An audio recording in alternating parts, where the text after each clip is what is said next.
Hello বন্ধুরা, আজকে আমি আপনাদের সাথে কলমি শাক আর ডিম দিয়ে এমন একটা রেসিপি শেয়ার করবো যা দিয়ে আপনারা থালা নয় 3 থালা ভাত নিমিশেই খেয়ে নিতে পারবেন। তো রেসিপিটা কী সেটা দেখার জন্য পুরো ভিডিওটা শেষ পর্যন্ত দেখতে থাকুন।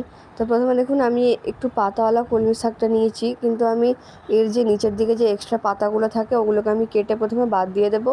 তারপরে এই যে বঁটটা আছে এটাকে আমি আগে সমান করে নেবো, এক্সট্রা অংশটা বাদ দিয়ে। দেখুন, আমি আপনাদেরকে দেখিয়ে দিলাম কতটা আমি বাদ দিয়েছি।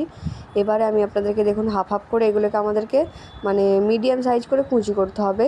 আর এটা কিন্তু একটা দুর্দান্ত রেসিপি কলমি শাকের। যারা হয়তো সবজি খেতে চান না বা শাক পছন্দ করেন না, তারাও কিন্তু এই রেসিপিটা খেয়ে মুগ্ধ হয়ে যাবেন বা খেতে বাধ্য হবেন। তো পুরো রেসিপিটা আপনারা দেখতে থাকুন। দেখুন, আমি এগুলো একে একে এবারে কুচি করে নিচ্ছি। দেখুন, আমার এগুলো ছোট ছোট করে কুচি করা হয়ে গেছে। যেহেতু আপনারা চাইলে বেশি পাতাওয়ালা নাও নিতে পারেন, আমারটাতে কিন্তু পাতা ছিল। এগুলো এবার ধুয়ে পরিষ্কার করে নেব। ততক্ষণে আমি এখানে কড়াইতে দিয়ে দিলাম সরিষার তেল। এবারে আমি এখানে দেবো পেঁয়াজ। সরিষার তেলে আমি দুটো পেঁয়াজ নিয়েছি। দুটো পেঁয়াজকে ছোটো ছোটো করে কুচিয়ে এবার পেঁয়াজটাকে লাল হতে রেখে দেবো। আর এখানে আমি একটা গোটা আলু নিয়েছিলাম। আলুটাকে যেমন একটু লম্বা লম্বা করে কুচি করে নিয়েছি। কুচি করে পেঁয়াজের সাথেই সেদ্ধ হতে দেবো। সেদ্ধ হতে প্রায় আপনাদের 10 থেকে 15 মিনিটের মতো সময় লাগবে। মাঝে মাঝে একবার করে ডালা খুলে সেদ্ধ করতে দিয়ে দেবেন। তার আগে কিছু মশলা দিয়ে আমরা এখানে দিচ্ছি 1 চামচ পরিমাণে লবণ, হাফ চামচ পরিমাণে হলুদ গুঁড়ো আর হাফ চামচ পরিমাণে লঙ্কা গুঁড়ো দিয়ে এবারে খুব ভালোভাবে আলুর সাথে মিক্স করে জল দিয়ে এটাকে ফুটতে রেখে দেবো। দেখুন, আমার এটা ফুটতে শুরু করে দিয়েছে। এর মধ্যে এবারে আমি দিয়ে দিলাম যে কলমি শাক যেগুলো আমি কুচিয়ে রেখেছিলাম। প্রথমে কিন্তু আমাদেরকে এগুলোকে একসাথে সেদ্ধ করতে হবে, তারপরে কিন্তু আমরা তরকারিটা রেডি করব। তো দেখুন, এটা এবারে আমি সেদ্ধ করতে দিয়ে দিয়েছি। এটা সেদ্ধ হতে আমার প্রায় 10 মিনিটের মতো সময় লেগেছে, আলুর সাথে কলমি শাকটা সেদ্ধ হতে। এবারে আমি এটাকে একটা পাত্রে নামিয়ে রেখে দেবো। তারপরে দেখুন, আমি একটা কড়াই নিয়ে নিচ্ছি। কড়াইতে সরষের তেল গরম করে এর মধ্যে আমি দিয়ে দিলাম 1 চামচ রাঁধুনি। এখানে আমি রাঁধুনির ফোড়ন দিয়েছি।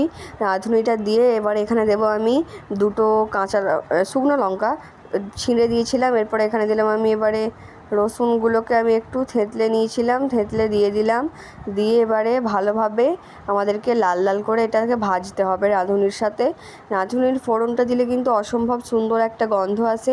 আপনারা অবশ্যই একবার রাঁধুনির ফোড়নটা দেবেন।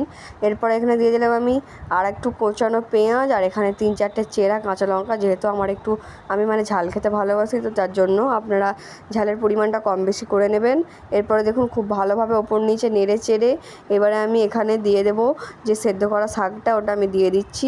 এটা এবারে দিয়ে আবার এটাকে ওপর নিচে আমাদেরকে খুব ভালোভাবে নাড়াতে হবে, যাতে শাকের সাথে যে কলমি শাকটা আছে এর সাথে খুব ভালোভাবে মিশে যায় পেঁয়াজ আর রাঁধুনির ফোড়নটা যেটা করেছিলাম আমি।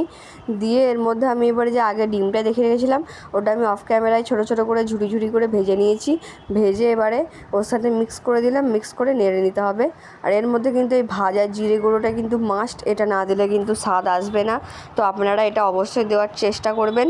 এরপরে দেখুন, ঢেকে আমি আরও কিছুটা রেখে দিলাম সেদ্ধ হওয়ার জন্য।